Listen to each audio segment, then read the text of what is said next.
বন্দরে মোবাইল কোর্টের মাধ্যমে ১৩০০ আবাসিক চুলার অবৈধ গ্যাস সংযোগ বিচ্ছিন্ন ও ৯০,০০০ টাকা জরিমানা করেন তিতাস কর্তৃপক্ষ।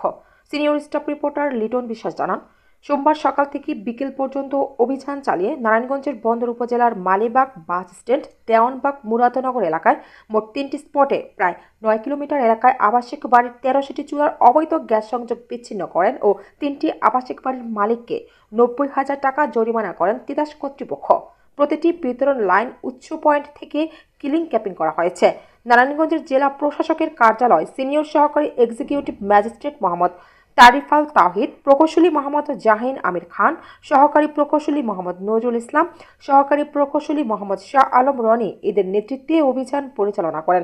এ সময় তিতাস কর্তৃপক্ষরা বলেন, বন্দরে অবৈধ গ্যাস সংযোগ উচ্ছেদ অভিযান পরিচালনা অব্যাহত আছে। যেখানে অবৈধ সংযোগ পাওয়া যাবে সেখানে উচ্ছেদ অভিযান পরিচালনা করা হবে।